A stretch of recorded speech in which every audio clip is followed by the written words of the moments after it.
बैठ गया दिमाग के ऊपर, छप गया, वो कब हटा नहीं पा रहा हूं। ये हटाने के लिए जिक्र ज्यादा करो, जिक्र ज्यादा करो। जिक्र जब ज्यादा जिक्र करोगे, लेकिन सबसे पहले वो जो हम लोग देखा था वो छोड़ना पड़ेगा। वो छोड़ने के बाद फिर जिक्र करो, नमाज पढ़ो, 5 वक्त नमाज करो। कई 1 या 2, 3, 4 मिनट, कई मिनट बैठ के तुम थोड़ा सा जिक्र करो अल्लाह की।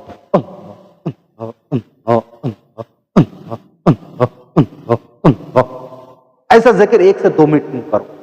फिर ला इलाहा ला इलाहा ला इलाहा ला इलाहा, ये जो इल्लल्लाह जो है कल्ब के ऊपर ये जो धक्का लगना पड़ेगा, पिशार लगना पड़ेगा।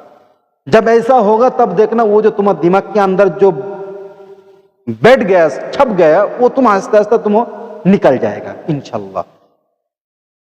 निकलने के बाद फिर जिक्र करो ऐसा, तुम्हारा आहिस्ता आहिस्ता ये जो दिल के अंदर जो कल्ब है, आहिस्ता आहिस्ता तुमको नमाज में अच्छा लगने लगेगा। नमाज पढ़ने के लिए तुमको ये बेतबरा होगी। जब नमाज पढ़ोगी तब तुमको मजा आएगा, तब जाके तुम कुरान तिलावत करोगे। कुरान तिलावत का तो मजा ही कुछ और है।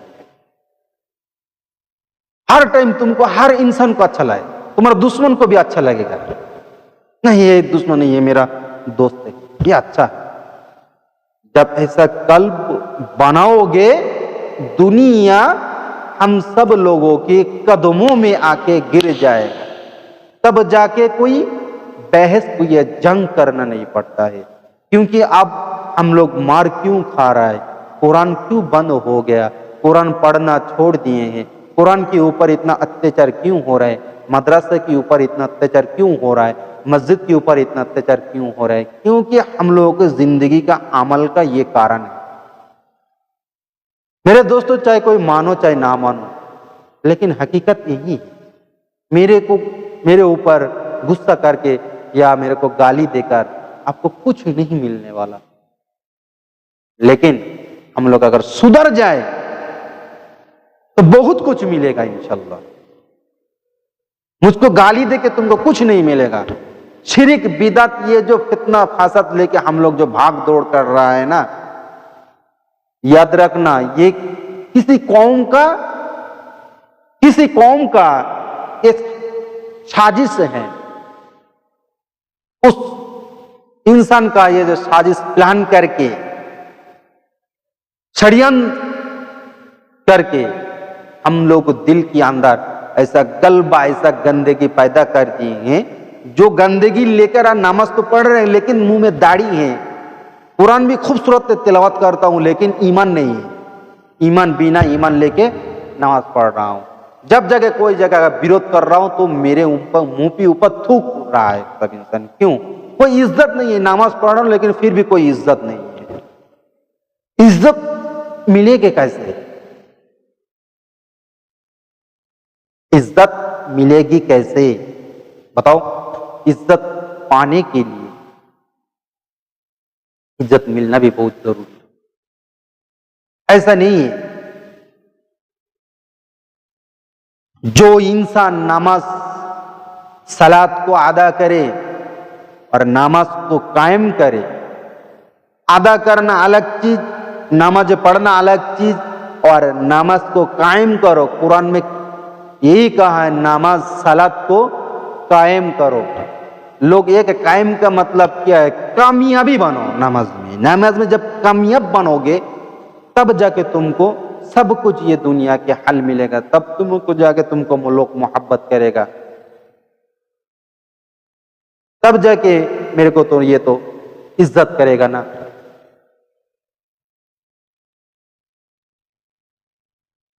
ऐसा नहीं है मैं नमाज पढ़ता हूं, सब कुछ गुनाह का सब कुछ करता, फिर भी नमाज पढ़ता और मानो इंसान दुनिया मुझको इज्जत दे। ऐसे कभी मत सोचना। मैं गुनाह करता हूं, मैं झूठ बोलता हूं और ऐसा कोई काम नहीं है मैंने नहीं करता हूं। गरीब के ऊपर जुल्म करता हूं, यतीम की माल मार देता हूँ, यतीम की माल भी खा लेता हूँ, हराम की पैसा कमाई करता हूँ, ये सब करने के बाद मुंह पे दाढ़ी लेकर नमाज पे आया, जुब्बा पहन के, बड़े से टोपी पहन के, बड़े से सूफीज़म की ड्रेस पहन के आके एकदम मस्जिद के फास्ट कतार में आके खड़े हो गए। खड़े होकर अगर नमाज अदा करने के बाद जब बाहर निकलो और इंसान मुझको इज्जत करे, ये कभी हो ही नहीं सकता। लेकिन इज्जत अगर कोई इंसान इज्जत करेगा तो याद रखना वो इज्जत का कोई कीमत नहीं रहेगा। कहीं भी अगर तुम जाके बेइज्जती हो सकते हो, इतना बेइज्जती हो गई तुम याद नहीं रख, याद रब तुम्हारा ये खाते में ये कहेंगे चल यहां से, तेरा कोई कीमत नहीं है मेरे पास। तब जब हम लंचित हो गए, लंछन लगाएंगे हम लोगों के ऊपर। ये सब अगर छोड़ के असली नमाज कायम की तरफ आ जाए, नमाज को अगर कायम कर ली तो रब ने कहता है मैं तुम्हारा इज्जत, तुम्हारा दौलत, तुम्हारा सब कुछ मेरा ही जिम्मे, तुमका कोई बेइज्जती नहीं कर पाएगा। इसीलिए मेरा नबी का भी बेइज्जती हो रहा है कि हम लोगों की वजह से। काश ऐसा बन जाता रसूल सहाबी को। मेरे बात को कई इंसान को बुरा लगेगा मेरे दोस्तों, क्योंकि रसूल के बारे में अगर कोई व्यंगो करते हैं, कोई उल्टा सीधा बात कहते हैं, ये कहने का ये काम है, हम लोगों की गलती से भी काम हो रहा है, क्योंकि हम लोग भी रसूल की मोहब्बत उतना नहीं करते हैं। इसीलिए रसूल को हम लोग मोहब्बत इसलिए नहीं करते हैं, इसीलिए हम रसूल को, कोई गैर कौम आके रसूल को गाली देता है, कोई रसूल को छोटा करता है, कोई कहता है इस्लाम को मिटा दूंगा। हम लोगों की जिंदगी का ये जो अमल है इसी की वजह है। काश हम लोग जैसे रब ने कहा है, जैसे रसूल ने बताया है, अगर ऐसे हम सब लोगों ने उसी के ऊपर अमल करते, ना मुसलमान कभी बेइज्जती होता, ना मुसलमान के हाथ से वो पावर छीन लिया जाता। जिस दिन से मुसलमानों ने इस इल्म को